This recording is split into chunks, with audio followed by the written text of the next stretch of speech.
Welcome everyone, आप सभी का स्वागत है हमारे यूट्यूब चैनल हिंदी शिक्षा संगम में। आज मैं कविता है जो एक स्त्री को जानता है, इस कविता की ससंदर्भ प्रसंग, व्याख्या, विशेष और संक्षिप्त में समीक्षा बताऊंगी। तो ये पार्ट 1 होगा। यह कविता जो है जो एक स्त्री को जानता है, यह केदारनाथ सिंह द्वारा रचित कविता है। तो चलिए मित्रों, वीडियो की शुरुआत करते हैं। हिंदी के प्रसिद्ध कवि केदारनाथ सिंह नई कविता और समकालीन हिंदी कविता के प्रमुख कवियों में से एक है। उनकी कविता में प्राकृतिक, मनुष्य, प्रेम, समृद्धि, गांव, शहर और आधुनिक जीवन की जटिलताओं का अत्यंत संवेदनशील चित्रण मिलता है। उनकी प्रसिद्ध कविता जो एक स्त्री को जानता है में कवि प्रेम और वियोग के माध्यम से मनुष्य के भीतर मौजूद समृद्धियों और भावनाओं की गहराइयों को व्यक्त करना चाहते हैं। कवि एक ऐसा व्यक्ति को अतीत की पीड़ा से निकालकर आगे बढ़ने की लिए कहता है कि, लेकिन साथ ही यह भी बताता है कि जिसे हम भूलना चाहते हैं उसकी समृद्धियां हमारे भीतर जड़ों की तरह फैल जाती है और पूरी तरह से समाप्त नहीं होती है। हवा, पेड़, पत्ते, पत्थर, पानी, सूरज, जड़ें और नदी जैसे प्राकृतिक प्रतीकों के माध्यम से कवि यह कहना चाहते हैं कि सच्चा प्रेम केवल किसी व्यक्ति की उपस्थिति तक ही सीमित नहीं रहता है, बल्कि उसकी अनुपस्थिति में भी मनुष्य की आत्मा और समृद्धि में जीवित रहती है। इस प्रकार कविता एक स्त्री को जानने के अर्थ को प्रेम, समृद्धि, वियोग और आत्मा अनुभूति की गहरी प्रक्रिया से जोड़ती है। तो यह केदारनाथ के बारे में है और उनकी रचना के बारे में है। संदर्भ क्या है? संदर्भ है प्रस्तुत पंक्तियां केदारनाथ सिंह की प्रसिद्ध कविता जो एक स्त्री को जानता है से उद्गृत है, जिसका प्रकाशन 1978 में हुआ था। ये जो संदर्भ है यह हम हर एक पंक्ति में यूज कर सकते हैं, उपयोग कर सकते हैं। तो चलिए आगे बढ़ते हैं। पंक्ति है, हवा को बहने दो और उस स्त्री को भूल जाओ जिसे तुम प्यार करते हो। प्रसंग है, संदर्भ इससे पहले लिखेंगे, संदर्भ हम आगे बताए हैं। अब प्रसंग से स्टार्ट करेंगे। पहले संदर्भ होगा, फिर प्रसंग होगा, फिर व्याख्या, फिर विशेष। तो प्रसंग क्या है? प्रसंग है, कवि मनुष्य से कहते हैं कि वह जीवन को स्वाभाविक रूप से बहने दे। यदि प्रेम केवल मोह या अधिकार बन जाए तो उससे ऊपर उठकर जीवन की व्यापकता को समझना आवश्यक है। व्याख्या, कवि सबसे पहले कहते हैं कि हवा को बहने दो। हवा यहाँ स्वतंत्रता, प्राकृतिक और जीवन की सहज गति का प्रतीक है। जीवन को रोकना या बांधना संभव नहीं है। उसी प्रकार वे कहते हैं कि जिस स्त्री से तुम प्रेम करते हो उसे भूल जाने का प्रयास करो। यहाँ भूलना प्रेम का त्याग नहीं है, बल्कि उस मोह से मुक्त होना है जो मनुष्य को जीवन के व्यापक सत्य से दूर कर देता है। कवि का हास्य यह नहीं है कि प्रेम समाप्त कर दिया जाए, बल्कि यह है कि प्रेम को अधिकार या स्वामित्व कि आप उसका स्वामी बन चुके हैं में बदलने के बजाय उसे जीवन की स्वाभाविक धारा से की तरह स्वीकार किया जाए। जब मनुष्य आसक्ति से मुक्त होता है तभी वह प्राकृतिक जीवन और स्वयं को सही अर्थों में पहचान सकता है। विशेष क्या है? हवा स्वतंत्रता और जीवन की निरंतरता का प्रतीक है। स्त्री यहाँ केवल प्रेमिका नहीं बल्कि जीवन की गहन अनुभूति का प्रतीक है। कविता की शुरुआत ही दार्शनिक चिंतन से होता है। सरल भाषा में गहन जीवन दर्शन व्यक्त हुआ है। इसमें पंक्ति है, इसमें मुर्दा जंगली पत्तों को कुचल और एक मजबूत पेड़ की छां मिलेगी। तुम्हें एक मजबूत पत्थर मिलेगा जिस पर तुम बैठ सकते हो। इससे पहले संदर्भ देंगे। प्रसंग है, कवि मनुष्य को प्रकृति की उन और लौटने का निमंत्रण देते हैं। उसका विश्वास है कि कृत्रिम जीवन से दूर होकर ही मनुष्य अपने वास्तविक अस्तित्व को पहचान सकता है।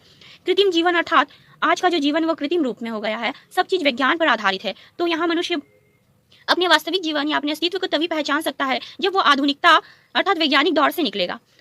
व्याख्या क्या है? कवि कहते हैं कि यदि तुम आगे बढ़ोगे तो तुम्हारे पैरों के नीचे सूखे जंगली पत्ते आएंगे। यह सूखे पत्ते बीते हुए समय, पुराने स्मृतियों और समाप्त हो चुके अनुभवों के प्रतीक हैं। उन्हें कुचलकर आगे बढ़ना जीवन में आगे बढ़ने का संकेत है। आगे तुम्हें एक मजबूत पेड़ मिलेगा जिसकी छाया तुम्हें विश्राम देगी। यह पेड़ सुरक्षा, स्थिरता और जीवन का प्रतीक है। उनके पास एक मजबूत पत्थर भी होगा जिस पर बैठकर मनुष्य स्वयं के भीतर झांक सकता है। यहाँ पत्थर स्थायित्व, धैर्य और आत्मचिंतन का प्रतीक बन जाता है। कवि कहना चाहते हैं कि जीवन में आगे बढ़ने के लिए अतीत को पीछे छोड़ना आवश्यक है, तभी प्राकृतिक में हमें शांति, संतुलन और आत्मबोध प्रदान करती है। विशेष क्या है? तो सूखे पत्ते बीते हुए अनुभवों के प्रतीक है। पेड़ जीवन, संरक्षण और धैर्य का प्रतीक है। पत्थर स्थिरता और आत्मचिंतन का प्रतीक है। प्राकृतिक के माध्यम से जीवन दर्शन व्यक्त किया गया है। पंक्ति है, पत्थर को छुओ, तुम्हें पानी की संगीत सुनाई पड़ेगा। एक पत्ता उठा लो और तुम पाओगे तुम उसकी नसों में खून की तरह बह रहे हो। प्रसंग है, कवि बताते हैं कि प्रकृति की प्रत्येक वस्तु निर्जीव दिखाई देने पर भी जीवन से भरी हुई है। संवेदनशील मनुष्य ही उस जीवन संगीत को सुन सकता है, अर्थात जिसमें अधिक भावना हो, संवेदना हो। व्याख्या क्या है? कवि कहते हैं कि यदि तुम उस पत्थर को छुओगे तो तुम्हें उसके भीतर बहते पानी की संगीत सुनाई देगी। इसका अर्थ है वह है, यह पत्थर सचमुच संगीत नहीं उत्पन्न करता है, बल्कि यह कि प्राकृतिक प्रत्येक वस्तु में जीवन की धड़कन मौजूद है। संवेदनशील व्यक्ति उस अदृश्य जीवन को महसूस कर सकता है। इसके बाद भी कवि कहते हैं कि यदि तुम एक पत्ता उठाओगे तो तुम्हें ऐसा लगेगा कि उनकी नसों में तुम्हारा अपना रक्त बह रहा है। यहाँ कवि मनुष्य और प्रकृति के एकात्मकता का भाव व्यक्त करते हैं। देखिएगा, मनुष्य में भी रक्त बहता है, और यहाँ कवि जो है प्राकृतिक के एक पत्ता को भी उठाते हैं तो उनमें ऐसा प्रतीक करवाते हैं कि उनमें भी रक्त बह रहा है। मनुष्य प्राकृतिक से अलग नहीं है, बल्कि उसी का विस्तार रूप है। जब मनुष्य प्राकृतिक को समझता है तभी वह स्वयं को भी पहचान पाता है। यहाँ स्त्री, प्राकृतिक और मनुष्य तीनों एक ही जीवन सत्य के रूप में सामने आते हैं। क्या क्या? स्त्री, प्राकृतिक और मनुष्य।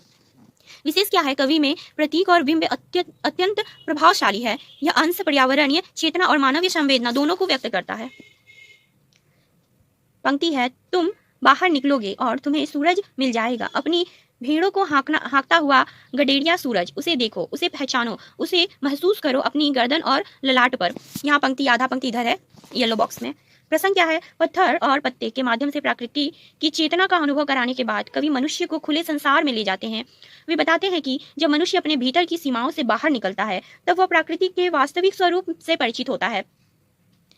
अर्थात मनुष्य की कुछ सीमाएं बना दी गई है, वो उस सीमा में रहकर बस उतनी ही बातों को जानता है। जब वो उस दायरे से बाहर निकलता है तो उसे विभिन्न प्रकार के नए नए चीज जानने को मिलते हैं। यहाँ कवि उसी का जिक्र करते हैं। व्याख्या क्या है, कवि कहते हैं कि जब तुम अपने भीतर के मोह, भ्रम और संकीर्णताओं से बाहर निकलोगे तब तुम्हारा सामना सूरज से होगा। यहाँ सूरज ज्ञान, चेतना, ऊर्जा और जीवन का प्रतीक है। अर्थात अगर तुम अपने दायरे से बाहर निकलोगे तो जो संसार को तुम जानोगे, संसार के विभिन्न चीजों से तुम परिचित होगे। कवि सूरज को अपनी भेड़ों को हाँकता हुआ गडेरिया कहते हैं। यह अत्यंत ही मौलिक और लोक जीवन से जुड़ा हुआ बिंब है। जैसे गडेरिया अपनी भेड़ों को दिशा देता है, वैसे ही सूरज पूरे संसार को प्रकाश और जीवन प्रदान करता है। उसके कारण ही दिन आरंभ होता है, प्रकृति जागती है और समस्त जीव जगत अपनी गतिविधियां प्रारंभ करता है, अपने कामकाज को करता है। कवि केवल सूरज को देखने के लिए नहीं कहेंगे, बल्कि उसे पहचानने और महसूस करने की भी बात करते हैं। गर्दन और ललाट पर सूरज की गर्मी का महसूस करना जीवन की ऊर्जा को आत्मसात करना है। कवि का आशय है कि जीवन को केवल बुद्धि से नहीं बल्कि पूरे अस्तित्व से अनुभव करना चाहिए। विशेष क्या है, तो सूरज जीवन, ऊर्जा और चेतना का प्रतीक है। गडेरिया का बिंब लोक सांस्कृतिक से जुड़ा हुआ है। यह एक अंधेरा है जो तुम्हें धीरे धीरे उस अनंत के लिए तैयार करेगा जो कि तुम खुद हो। प्रसंग है, सूरज के प्रकाश के बाद कवि अंधेरे का उल्लेख करते हैं। यह विरोधाभास है, जानबूझकर रचा गया है ताकि जीवन के दोनों पक्षों का महत्व स्पष्ट हो सके। अर्थात उजाला का और अंधेरा का, सुख और दुख दोनों को हम जान सके। इसलिए कवि यहाँ सूरज मतलब प्रकाश, सुख के बाद के यहाँ अंधेरा, दुख को दर्शाते हैं। व्याख्या क्या है, कवि कहते हैं कि जीवन में आने वाला अंधेरा केवल भय का प्रतीक नहीं है, यह ऐसा अंधेरा है जो मनुष्य को धीरे धीरे उसके वास्तविक स्वरूप तक पहुंचाता है। यहाँ अंधेरा आत्मचिंतन, एकांत और आत्मान्वेषण का प्रतीक है। मनुष्य जब अकेला होता है तभी वह स्वयं को गहराई से समझ पाता है। कवि कहते हैं कि यही अंधेरा तुम्हें उस अनंत के लिए तैयार करता है जो वास्तव में तुम्हारे भीतर ही क्या होता है, विद्यमान होता है। अर्थात मनुष्य का वास्तविक अस्तित्व सीमित नहीं बल्कि अनंत संभावनाओं से भरा हुआ है। आत्मबोध के माध्यम से ही वह इस सत्य को पहचान सकता है। विशेष क्या है, अंधेरा यहाँ नकारात्मक नहीं बल्कि आत्मज्ञान का प्रतीक है। अनंत मनुष्य की असीम चेतना का प्रतीक है। कविता में अस्तित्ववादी दर्शन की झलक मिलती है। अत्यंत कम शब्दों में गहरा दार्शनिक भाव व्यक्त किया गया है। पंक्ति है, अगले बुधवार के बाद हो सकता है कि फिर इतवार तुम्हें बिल्कुल ना याद रहे। हो सकता है तुम अपने शहर से पूछो और खुद को भी। फिर शहर एक स्त्री की अनुपस्थिति का दूसरा नाम है। शहर का पहला नाम क्या है यह कोई नहीं जानता। प्रसंग है, प्रकृति और आत्मबोध की चर्चा के बाद कवि अब आधुनिक शहर की ओर लौटते हैं। वे बताते हैं कि संवेदनहीन शहरी जीवन मनुष्य की उसके मूल अस्तित्व से दूर कर रहा है। आज का शहरी जीवन कैसा हो गया, जहाँ किसी को किसी से कोई मतलब नहीं है, किसी को चोट भी लग जाए तो किसी को कोई मतलब नहीं है उससे। तो आज का शहर कैसा हो गया, संवेदनहीन हो गया है। व्याख्या, कवि कहते हैं कि समय के साथ मनुष्य इतना बदल सकता है कि उसे सप्ताह के दिन भी याद ना रहे। इसका अर्थ केवल स्मृति का खो जाना नहीं है, बल्कि जीवन की कृत्रिम जो व्यस्तता है उसमें संवेदनाओं का समाप्त हो जाना है। कृत्रिम अर्थात बनावटी जो आजकल मनुष्य व्यस्त रहते हैं, वही यहाँ बताया गया कि उसमें मनुष्य व्यस्त रहने के कारण अपने संवेदना को ही समाप्त कर दे रहे हैं। फिर कवि कहते हैं कि तुम अपने ही शहर में उसका परिचय पूछोगे और स्वयं भी अपने अस्तित्व को भूलने लगोगे।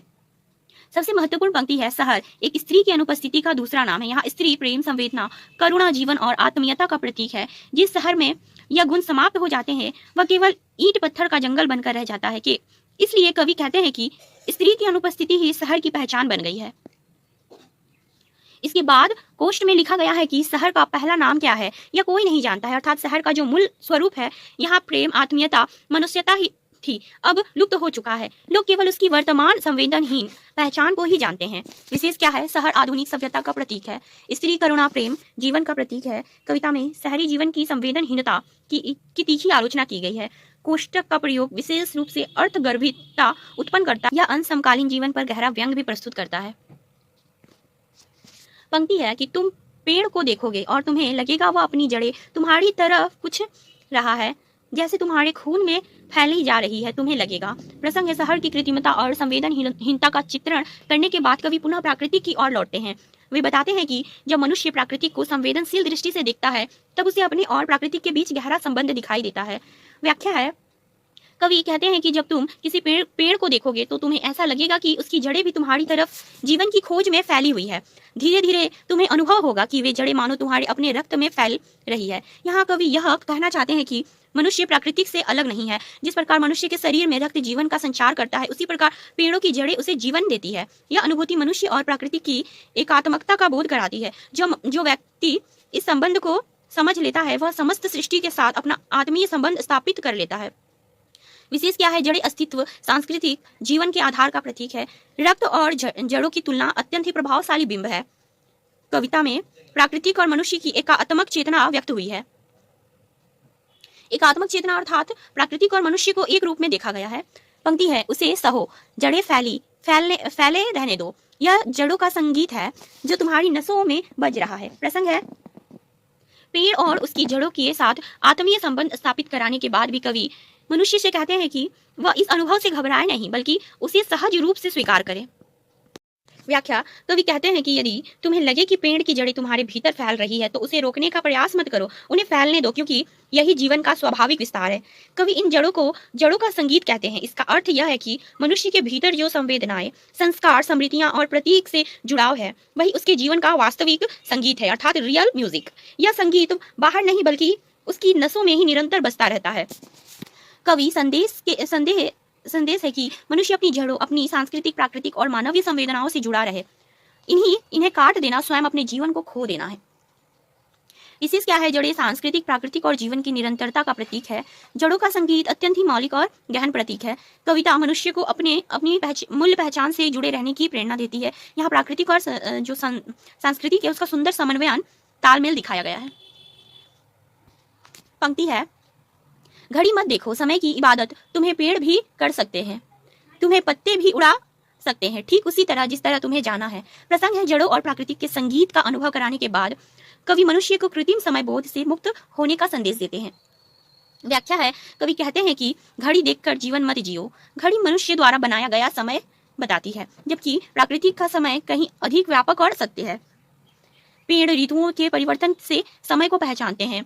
पत्ते झड़ते हैं, नए पत्ते आते हैं, फूल खिलते हैं और फल लगते हैं, यही प्रकृति की घड़ी है। कवि कहते हैं कि तुम्हें पेड़ भी समय का बोध करा सकते हैं और पत्ते भी तुम्हें जीवन की दिशा दिखा सकते हैं। जिस प्रकार हवा पत्तों को उड़ाकर उसके नियत स्थान तक पहुंचा देती है, अर्थात जो उसका नियत है वहां तक पहुंचा देती है, उसी प्रकार जीवन भी मनुष्य को उसी नियति की ओर ले जाता है। यहाँ कवि मनुष्य को कृत्रिम व्यस्तताओं से हटाकर प्रकृति की सहज लय में जीने की प्रेरणा देते हैं। अर्थात यहाँ कृत्रिम जो आज का जीवन है, आज का शहरी जीवन, आधुनिक जीवन जो व्यस्त होते जा रहा है, जिनके अंदर से संवेदनाएं खोती जा रही है, कवि उनकी ओर से दृष्टि हटाकर प्रकृति की ओर दृष्टि करते हैं। विशेष क्या है, घड़ी कृत्रिम समय का प्रतीक है, पेड़ और पत्ते प्राकृतिक समय के प्रतीक है। कवि आधुनिक जीवन की कृत्रिमता पर प्रश्न उठाते हैं, जीवन को प्रकृति की लय के अनुसार जीने का संदेश देते हैं। हवा को बहने दो पंक्ति है, प्रसंग पेड़, जड़ों और समय के माध्यम से जीवन का रहस्य समझाने के बाद कवि पुनः उसी मूल संदेश की ओर लौटते हैं जिसे कविता का आरंभ हुआ था, हवा को बहने दो। व्याख्या क्या है, कवि पुनः कहते हैं कि हवा को बहने दो। यह केवल प्राकृतिक हवा की बात नहीं है बल्कि जीवन की स्वाभाविक गति का प्रतीक है। मनुष्य जब जीवन को अपने नियंत्रण में रखने का प्रयास करता है तब वह स्वयं दुखी हो जाता है। हवा का स्वभाव बहना है, उसे रोका नहीं जा सकता है। उसी तरह जीवन, प्रेम, समृद्धि और समय भी अपनी गति से चलते हैं। कवि मनुष्य को प्रकृति की इस सहजता को स्वीकार करने की प्रेरणा देता है। विशेष क्या है तो हवा स्वतंत्रता, जीवन और जीवन प्रवाह का प्रतीक है। यह पंक्ति पूरी कविता के केंद्रीय भाव को पुनः स्थापित करती है। पुनरावृत्ति के कारण ही कविता में संगीतात्मक और भाव गहनता आती है, अर्थात एक संगीत के रूप में इस कविता को देखा जा सकता है। तो यह थी आज की कविता, और इसमें और भी पार्ट है, तो बची हुई पार्ट को हम लोग अगले दिन इसके बारे में जानेंगे। अभी दूसरा पार्ट आएगा, ये फर्स्ट पार्ट था। तो आशा करती हूँ कि आपको यह वीडियो पसंद आए। वीडियो पसंद आए तो वीडियो को लाइक शेयर करें। चैनल पर नए हो तो चैनल को सब्सक्राइब कर लीजिए ताकि ऐसे ही आने वाली वीडियो की नोटिफिकेशन आपको मिलती रहे। मिलते हैं एक अगले वीडियो में नए टॉपिक के साथ। तब तक के लिए धन्यवाद।